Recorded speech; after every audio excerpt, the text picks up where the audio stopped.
Hey everybody, this is Ray Feasy at Fireman 29 um, YouTube channel. I'm going to do something a little bit different today. We're not going to be eating any bugs or whatever. Um, I've become somewhat of a fan of handguns. My first handgun I purchased was my 9, and wanted to go through and just kind of talk about a couple of them I picked up recently. Some antiques. The first one is a forehand in Wadsworth.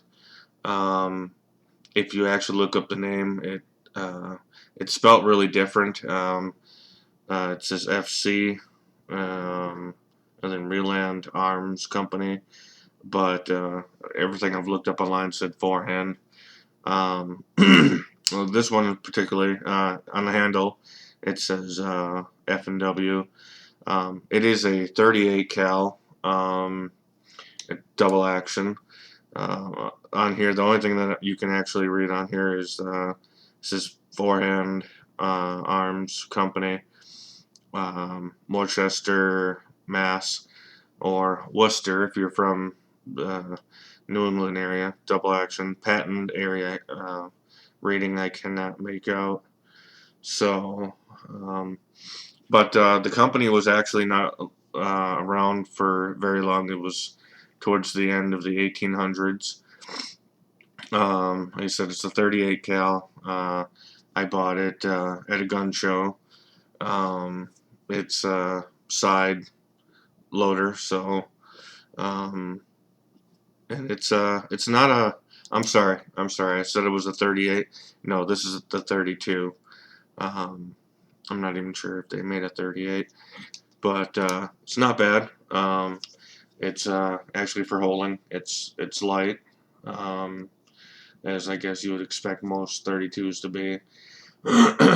um, Not sure on the actual price of it. I just thought that for an old gun, even though it had a lot of wear and tear, I thought it was kind of worth getting. So yeah, it's not bad. I'm gonna go ahead and move on to the next one. Next one we got I got it along with that 32 F&W. Um, this one is what they call a suicide gun, a suicide pistol. Another revolver that it's a 22. I believe it's a 7-shot. The only information I can read it off of it is it says Liberty uh, on the top, and if you look at the handle, it's got a some kind of like shield crest. You want to be able to see it from my crap camera, and it's got some people describe it as a colonial man. I assumed it was George Washington myself. It's got that spur trigger, um, and it's obviously not usable. But originally when I got it, I actually didn't know that. He kind of suckered me, but it's kind of a cool item to have, um, just for your random collection if you want something small. Uh, a lot of people think it's kind of cool to look at, and it's something just to put up there. I mean, they're not really worth much. They were made in mass production. Um, couldn't find out too much about it. It's another side loader. Like I said, just a little 22 was something people walked around with. Not exactly sure any of the real origins. I've tried to do some background check on it, but you have so many different versions um, that I really couldn't find a year on this one. Next is one of my more favorite of antiques. This is the Ivor Johnson 38 cal. That's definitely a 38. Um, I originally thought it was his second model or his third model, but as I realized that he's kind of got the little safety on here, that would mean that it is the second model, um, which was made from 1896 to I think 1903, something around that. It's got the brake action, and of course the thing there, it just popped back in. But as you open it, it pops up for you can remove the shells. Um, I mean, close her back up there. I try to be careful because it's the out of the three, it's the one that's working and in the best of condition. I actually got two cases of bullets with it, um, and it's got the original print. Let's see, it says Ivor Johnson's Arms, and Cycle Works, Fitchburg, Mass, USA. It is a really nice gun. It's got all the other information. I don't really know much. It's got the signature owl face on there. Um, I haven't taken it in yet. I was thinking about maybe getting it clean and make sure that I can actually fire her because I'd like to shoot her off a couple times before maybe putting it away for my son to take over when he's old enough. But overall, I mean, hammerless. I thought that was pretty cool. Double action. So I think overall she's just kind of a badass weapon in general. So I paid like 140 for her. So she takes 38 Smith and Wesson. So yeah, overall she's a nice gun to have. Newer guns. I'm gonna jump right into. I only got two more to go here. So my next one is obviously the 22.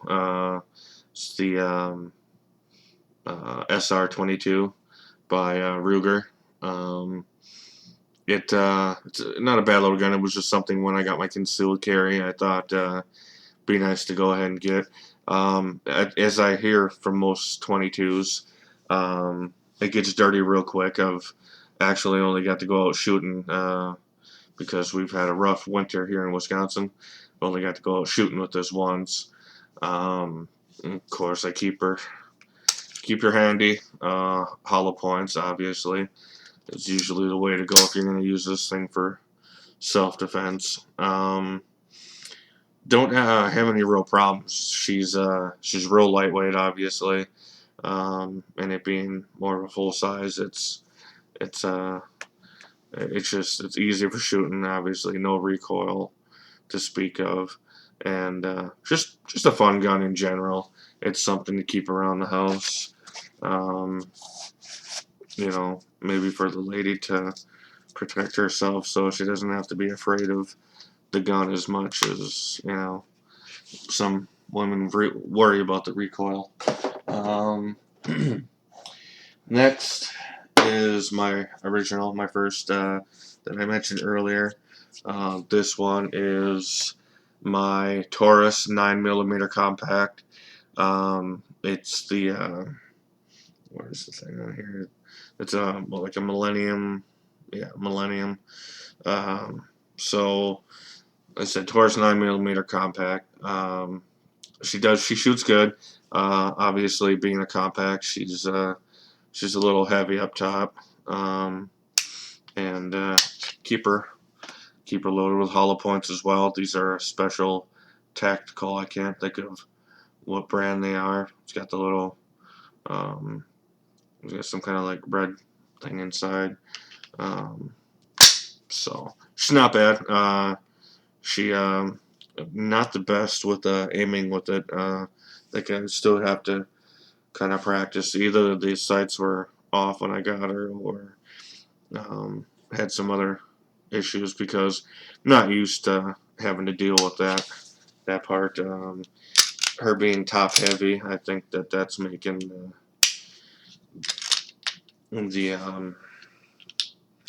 the aiming a little bit more difficult. So, but that's about it. I just wanted to kind of run through some of the guns, talk about something different other than bugs and weird exotic stuff.